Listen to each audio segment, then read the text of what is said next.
இந்த நாளிலும் எரேமியா தீர்க்க தரிசன புத்தகம் 32வது அதிகாரம் அதனுடைய 39வது வசனம் முதல் 44வது வரையுள்ள வசனங்களில் இருந்து கர்த்தருடைய ஆவியானவர் நமக்கு தந்த வார்த்தை, கர்த்தர் நமக்கும் நம்முடைய பிள்ளைகளுக்கும் நன்மை உண்டாக பண்ணும்படி, நன்மை செய்யும்படி கர்த்தர் விரும்புகிறார். கர்த்தர் நமக்கு செய்ய இருக்கிற நன்மைகளை நாம் பெற்றுக்கொள்ள வேண்டும் என்று வேதம் சொல்லுகிறது. கர்த்தர் என்னென்ன நன்மைகளை செய்கிறார்?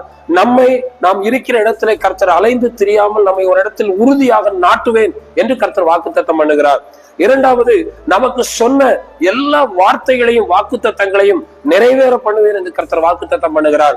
அதே போல இடமில்லாமல் ஆசீர்வதிக்கப்பட முடியாமல் இருக்கிற ஒவ்வொருவரும் நிலங்களை வாங்க கர்த்தர் உதவி செய்வார். இவைகளை கர்த்தர் நமக்கு தந்து நாம் அந்த நன்மைகளை பெற்று வாழ வேண்டுமானால் கர்த்தருக்கு பயப்படுகிற பயமுள்ள இருதயம் நமக்கு தேவை. எனவே கர்த்தருக்கு பயப்படுகிற பயமுள்ள இருதயத்தோடு வாழ்வோம், நன்மையை பெற்றுக்கொள்வோம். கர்த்தர் நம்மை ஆசீர்வதிப்பாராக. ஆமென்.